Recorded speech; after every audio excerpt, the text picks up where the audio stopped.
사도행전 28장 4절에서 6절까지의 말씀을 저와 여러분이 교독하도록 하겠습니다. 원주민들이 이 짐승이 그 손에 매달려 있음을 보고 서로 말하되 진실로 이 사람은 살인한 자로다. 바다에서는 구조를 받았으나 공의가 그를 살지 못하게 함이로다 하더니 바울이 그 짐승을 불리에 던져버리매 조금도 상함이 없더라. 6절 같이 읽겠습니다. 그들은 그가 붙든지 혹은 갑자기 쓰러져 죽을 줄로 기다렸다가 오래 기다려도 그에게 아무 이상이 없음을 보고 돌이켜 생각하여 말하되 그를 신이라 하더라. 아멘. 하나님, 우리의 삶을 지켜주심에 감사를 드립니다. 아멘. 예수 그리스도의 이름으로 기도드립니다. 아멘.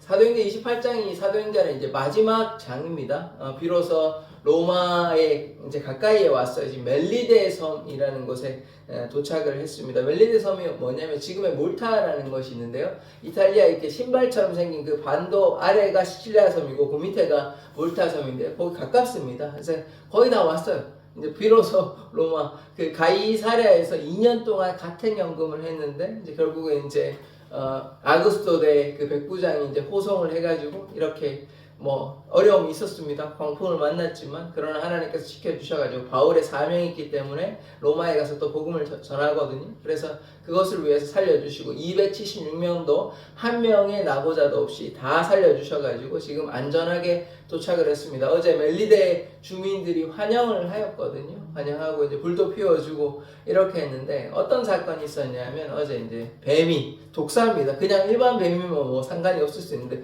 물려도 뭐 그냥 뭐 이렇게 상처 정도 나고 끝날 수 있는데 독사는 다르잖아요. 독사는 독이 있기 때문에 사람을 죽일 수 있습니다. 그래서 이제 문 상황입니다. 나무를 한 묶음을 넣었더니 독사가 나가지고 바울을 이제 물어버리는 상황인 것입니다. 그러니까 오늘 이제 어떻게 진행되는지 한번 보기를 원합니다. 자, 4절에 보시면 원주민들이 그 짐승이 그 손에 매달려 있음을 보고 서로 말하되 진실로 이 사람은 살인한 자로다. 바다에서는 구조를 받았으나 공의가 그를 살지 못하게 함이로다. 보시면 뱀이 이렇게 독사가 물었다고 바다에서 이제 실컷 구조 이제 겨우 이제 살아서 나왔는데 구조는 받았는데 살인한 자로다라고 이제 얘기를 하는 것입니다. 바울 입장에서는 정말 억울하죠. 바울 때문에 276명이 다 살아서 온 건데 이 사람이 이제 살인한 자로다. 이래서 뭐라고 얘기하냐면 공의가 그를 살지 못하게 한다 얘기하거든요. 그러니까 심판받았다는 얘기 아닙니까? 잘못해가지고. 이거 너무 억울한 거잖아요. 이 바울에게 있어서는 이 얘기를 들으면 참 어처구니가 없었을 것입니다. 사실은 우리는 알잖아요. 우리는 결과라고 이제 과정도 다 알고 바울 때문에 다 살게 됐는데 다 살게 왔는데 이제 사람들이 지금 의심하고 오해하고 있는 상황인 것입니다. 뱀이 이렇게 물었으니까 독사가 물었으니까 바울 네가 잘못한 거 아니야? 그렇기 때문에 너 이제 아마 죽을 거야. 이렇게 이제 이야기를 하게 되는 것 아닙니까? 참 억울하죠. 바울 입장에서는 억울하죠. 이제 어제도 말씀을 드렸지만 우리에게도 이런 억울한 일이 생길 수 있습니다. 그런데 그 억울한 일에 너무 이제 휘둘리지 마시고 원수 갚는 것이 하나님께 있으니까 또 이 뒤에 보면 이제 아무렇지도 않게 그냥 떨어버리거든요. 그러니까 심각한 일이죠. 사실은 우리가 일반적인 이제 상황이라면 독사가 물면 어떻게 됩니까? 죽습니다. 죽어요. 이제 맹독 여부에 따라 다르겠지만 뭐 몇 시간 안에 죽을 가능성이 굉장히 많습니다. 그런데 바울은 아무런 일이 생기지 않아요. 원래는 죽어야 됩니다. 근데 지금 바울의 삶을 보시면 이 독사는 뭐 약하고 그 전에 일도 많이 있었잖아요. 돌에 맞고 누가 봐도 죽어야 되는데 안 죽잖아요. 이거는 무엇이냐? 바울이 무슨 대단한 능력을 가진 것이 아닙니다. 하나님께서 지켜주셔가지고 살게 되거든요. 그러한 바울이 지금 독사에 물리면 너무 이제 이야기가 허무하게 되잖아요. 하나님께서 갑자기 독사로 이렇게 물러가지고 데려가신다. 지금 사명도 있는데요. 심지어 그 전에 배에서도 지켜주셨는데 배가 부서져도 지켜주셨는데 유라굴로 광풍 가운데서도 지켜주셨는데 바울 사명 감당하라고. 근데 갑자기 독사에 물려서 죽는다 그러면 성경이 너무 이상하게 흘러가는 건 아닙니까? 뭐 바울이 갑자기 무슨 범죄를 저질러가지고 그런 거가 된 것도 아니니까 전혀 그렇지는 않습니다. 그렇지는 않고 오히려 이제 우리가 어떻게 볼 수 있냐면 좀 하나님의 관점으로 이해를 하자면 사람들이 보기에는 독사가 이제 무니까 이 사람이 나쁜 놈이다 뭐 이렇게 볼 수 있죠. 이제 심판당했다 이렇게 볼 수 있지만 하나님께서는 이 사건이 그러면 왜 일어났느냐? 만약에 바울이 여기서 죽었다면 이제 이거는 말도 안 되는 얘기지만 그게 아니라 바울이 전혀 죽지 않습니다. 떨어버리는 거야. 그러니까 하나님의 기적의 역사가 멜리데 사람들에게 나타납니다. 뒤에도 이제 나중에도 이제 멜리데 사람 중에 열병이 걸려가지고 그것도 고치는 장면도 있거든요. 그러니까 하나님의 일이 나타나게 되는 것이에요. 그 전에 상황만 보면 저 사람 참 잘못해서 저렇다, 벌 받았다, 뭐 이렇게 우리가 오해하기 쉬운데 그렇지 않습니다. 바울은 잘못한 게 없어요. 회심한 이후에는 뭐 한 가지 뭐 마가 때문에 좀 바나바하고 다툰 뭐 이 정도밖에 없고 그 외에는 오로지 주님께 순종하였기 때문에 지금 바울이 무슨 잘못해가지고 심판당하는 게 전혀 아닙니다. 그러면 이 사건이 하필 왜 바울에게 일어났냐? 바울에게 고난이 닥쳐올 수 있고 또 이것을 통해서 하나님께 영광 돌리는 일이 또 나타났다는 것이요. 죽지 않습니다. 그러니까 우리가 어떤 역경이 있어도 고난이 있어도 하나님을 의지하면 하나님께서 지켜주시고 돌보아주시고 또 이것을 좀 다른 의미로 비유적으로 또 이해할 수 있는 것이 무엇이냐면 뱀이 누굽니까? 우리에게 뱀이 마귀 사단이죠. 마귀 사단이 우리를 뭅니다. 우리를 넘어뜨리려고 이렇게 뭅니다. 물 때 우리가 무섭다, 독이 퍼졌으니 나는 죽을 것이다, 영적으로 이해하시면 그렇게 하실 필요가 없다는 것입니다. 우리에게 누가 있으십니까? 예수님이 하나님이 우리와 함께 계시지 않습니까? 그러니까 독에 물려도 지금 바울이 무슨 초능력을 가져가지고 사는 게 아니에요. 하나님께서 함께 하시면 뭐 어떤 고난이 있어도 사단 마귀가 쳐들어와도 영적 전쟁에서 승리할 수 있으니까 우리도 그러한 자 되기를 원합니다. 때로 사단이 간교하게 이렇게 꼭 뭐 이렇게 뱀이 꼭 무는 게 교묘하게 물거든요. 이건 뭐 대놓고 물는데 우리의 삶에 보면 이렇게 관계를 통해서 가족을 통해서 혹은 질병을 통해서 혹은 재정을 통해서 여러 가지 문제들이 이제 우리에게 닥쳐옵니다. 그럴 때 그것을 가지고 하나님은 나를 안 지켜주시나 이렇게 생각하지 마시고 지금도 사연상으로 보면 바울 안 지켜주는 것처럼 보이잖아요. 안 지켜주는 거. 뱀이 물렸으니까. 그렇지 않다는 것입니다. 그런 고난이 있을 수 있고 뱀이 물리는 일도 있을 수 있어요. 그런데 그때 맞서 싸우면 돼요. 하나님께 지켜주신다니까. 그러니까 그런 어떤 고난, 어려운 문제 때문에 낙심하거나 좌절하지 마시고 그 가운데 하나님의 위로와 하나님의 은혜를 바라보시고 또 하나님께 매달려 보십시오. 하나님께서 치유하여 주시고 고쳐주시고 또 문제를 해결하여 주십니다. 그것이 바울의 역사 아닙니까? 바울의 개인적인 육체의 가시는 고쳐주셨지만 이 지금 독사에 물렸는 데는 아무렇지도 않아요. 죽어야 되는데 안 죽는단 말입니다. 그러니까 하나님의 역사가 이러한 것이에요. 그래서 우리가 하나님을 신뢰하는 자 되기를 원합니다. 자, 그 다음 말씀 보시면 5절에 바울이 그 짐승을 불에 떨어뜨림에 조금도 상함이 없더라. 조금도 상함이 없습니다. 조금도 상함이 없습니다. 그러니까 우리의 삶도 이러하다는 걸 기억하십시오. 자, 6절의 말씀. 그들은 그가 붙든지 혹은 갑자기 쓰러져 죽을 줄로 기다렸다가 오래 기다려도 그에게 아무 이상이 없음을 보고 돌이켜 생각하여 말하되 그를 신이라 하더라. 이 사람들은 이러한 거예요. 세상 사람들은 뭐 이렇게 막 금방 끌어올랐다, 금방 이제 꺼졌다가 식었다가 뭐 이렇게 되는 것입니다. 지금 살인한 자가 심판당했다 뭐 이렇게 얘기하면 아무 이상이 없으니까 붙지도 않고 죽지도 않고 이렇게 되니까 신이다 이렇게 이야기하는 거예요. 근데 이들이 보기에 뭐 그런 놀라운 일이긴 하죠. 뱀에 독사에 물렸는데 안 죽었으니까요. 우리가 이런 일들이 우리 주위에도 일어나면 이 사람 뭐지? 신기한 일이다. 우리 물론 이제 예수님 믿는 사람 좀 다르게 보겠지만 세상 사람들의 입장에서 보면 산에서 뱀에 물렸는데 독사에 물렸는데 누가 봐도 독사인데 안 죽어요. 그러면 뭐 신기한 일이다, 기적이다 뭐 이런 얘기 하지 않겠습니까? 그런데 더 나아가서 바울이 신이다 이런 일이 그 전에 있었죠. 헤르메스라고 제우스 헤르메스 이러면서 이런 일들이 있었는데 바나바하고 지금도 비슷하게 해가지고 막 신처럼 이렇게 추앙하려고 이렇게 하는 일이 있는데, 그래서 우리가 세상 가운데서 살아갈 때 어떤 기적의 역사가 나타날 수 있습니다. 그런데 우리가 경계해야 되는 것은 제가 현신의 권사님도 말씀드리고 또 타락한 목회자를 제가 종종 말씀을 드리는데 거기에 휘둘리면 안 돼요. 거기 타락하면요, 아무리 목회자고 아무리 과거에 뭐 잘했어도 회개 안 하면요, 솔로몬처럼 회개 안 하면요 어떻게 될지 모릅니다. 과거에 열심히 하나님의 은혜의 역사, 기적의 역사는 필요가 없어요. 신이다 얘기하는데 그래 내가 신이지 이렇게 하는 순간 끝납니다. 거기에 취하면 안 돼. 그게 사단의 역사인데 그렇게 취하는 이제 목회자들이 왕왕 있거든요. 한두 분이 아니십니다. 이렇게 하나님의 역사가 나타나죠. 순종해가지고 기적의 역사가 나타날 수 있잖아요. 지금처럼 뭐 치유 역사가 나타난다든지 기적의 역사가 나타날 수 있는데 거기에 휘둘리면 절대 안 됩니다.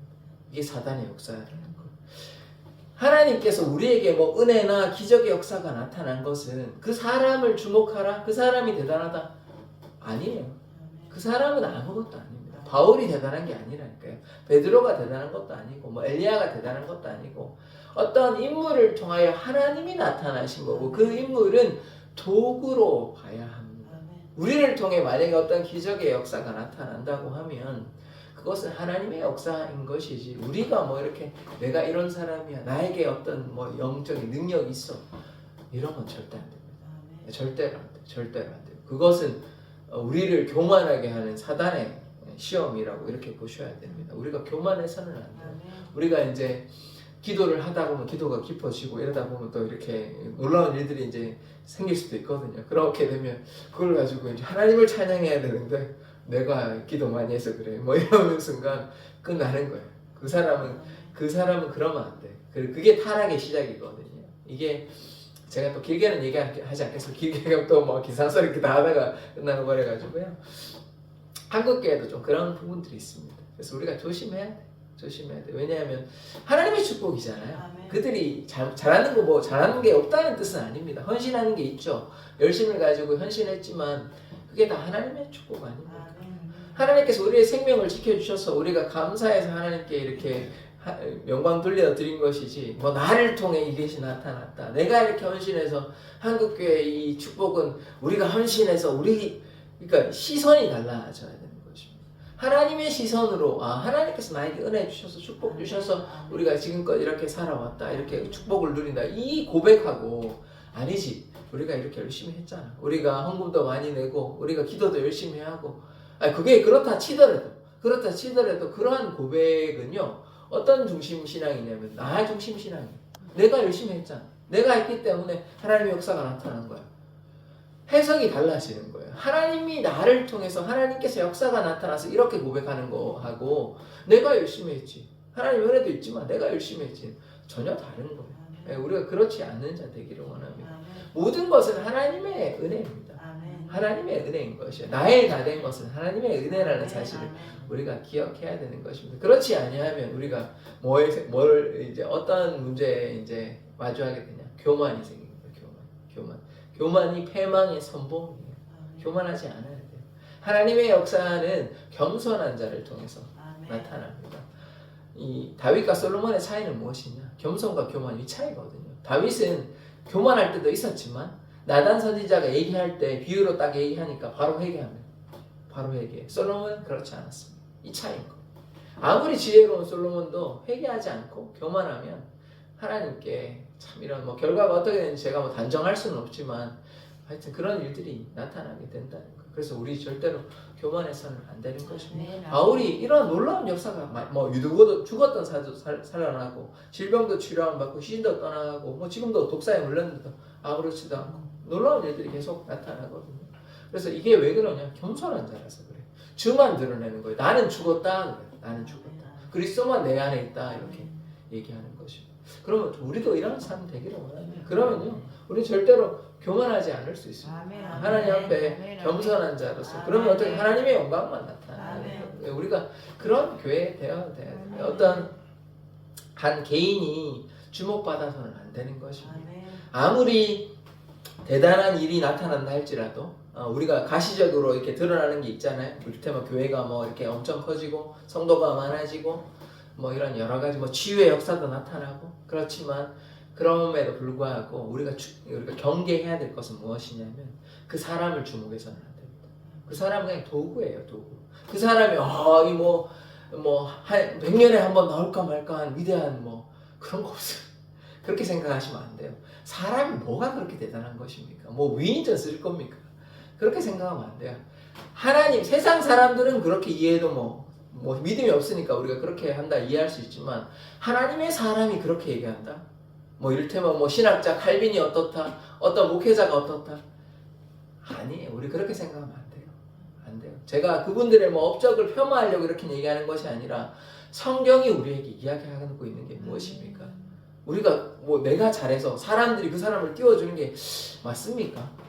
안 되잖아요. 그러면 안 되는 거 아닙니까? 그 우상 숭배 아니에요? 잘못하는 거 아니에요? 그렇게 하면 안 됩니다. 하나님만 오직 높여드리는 자 되어야 돼요. 다 하나님이 하신 일 아닙니까? 그러니까 바울이 지금 대단한 거예요. 바울이 뭐 바울을 통해서 사람들이 살아나고 바울이 말한 대로 막 다 일어나고 막 독사에 물려도 아무렇지도 않고 돌에 맞아도 안 죽으니까 바울이 뭐 신입니까? 아니잖아요. 그렇지 않지 않습니까? 우리도 경계해야 되는 것이 어떤 대단한 일이 나타났다고 해서 어떤 목회자나 어떤 신학자나 그런 사람들을 추앙하거나 높여 주어서는 안 되는 것입니다. 그건 경계해야 돼요. 그것에 대해서 존중하는 것까지는 괜찮은데 뭐 이렇게 막 몇 주년 됐다고 막 이렇게 기념하고 저는 좀 안타깝습니다. 그런 부분들이. 존중까지는 괜찮을 수 있어요. 존중까지는 이런 대단한 일을 했다. 그런데 뭐 화려한 수식어를 붙여가지고 뭐 100년에 한 번 나올까 말까 뭐 이렇게.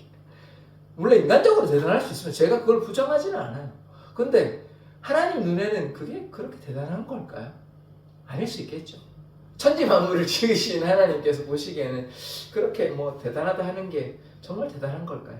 상대적으로는 좀 인간적으로 볼 때는 조금 나아 볼 수 있지만 그렇지 않지 않습니까? 그래서 우리가 이것을 우리 잘 기억해야 돼요. 교회에서 무엇을 많이 했다, 헌신했다, 나를 드러내면 안 돼요. 하나님만 드러내야 돼요.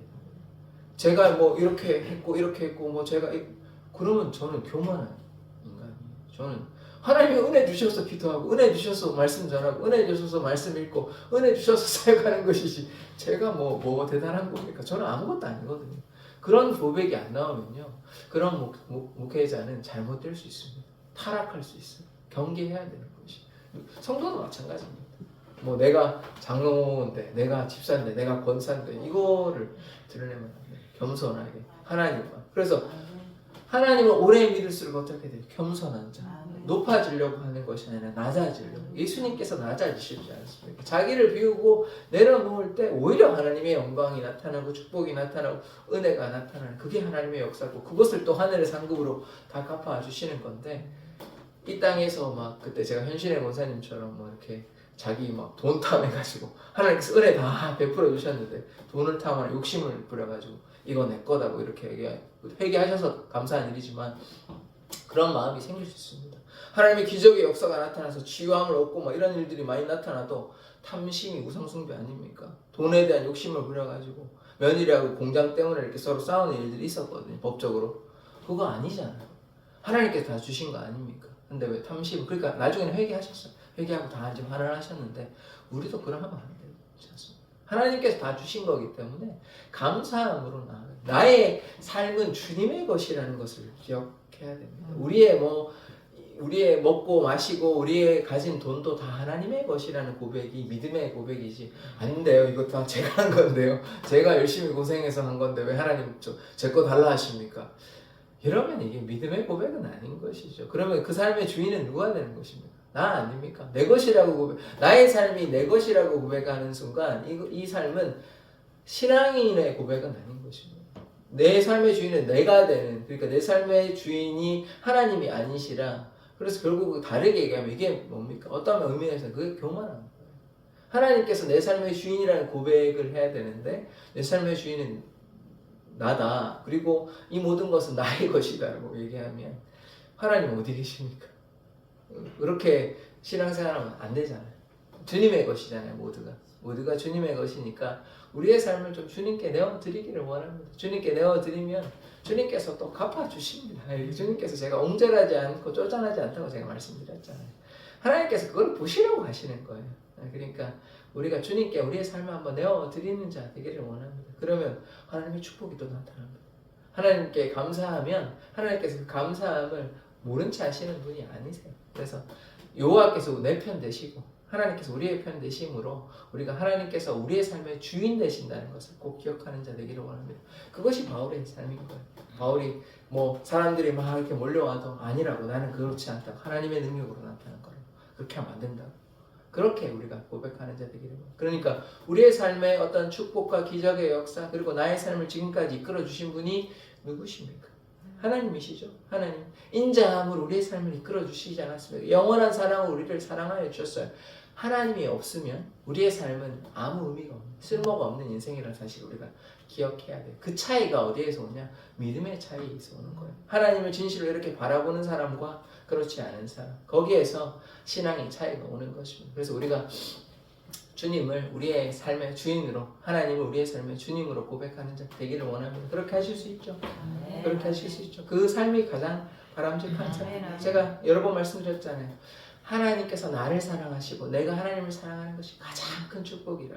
그게 가장 큰 좋은 거예요. 다른 거 뭐 돈 많이 벌고 뭐 그것도 하나님의 축복일 수도 있습니다. 이렇게 어떤 사람이 해가지고 하나님께 헌신했더니 뭐 사업이 잘 되게 하는 축복도 있을 수 있습니다만, 그것보다 가장 큰 축복은 뭐냐면 하나님이 날 사랑하시는 게 가장 큰 축복이라는 사실 잊지 마시길 원합니다. 기도하겠습니다. 하나님, 바울에게 또 고난이 있었지만, 독사가 물었지만 아무런 일이 생기지 않았습니다. 우리의 삶에 우리가 교만치 않기를 원합니다. 하나님께서 우리의 삶의 주인 되심을 기억하며 날마다 주님 앞에 순종의 삶을 살아가기를 원합니다. 우리의 삶을 인도하여 주시옵소서. 예수 그리스도의 이름으로 기도드립니다. 아멘.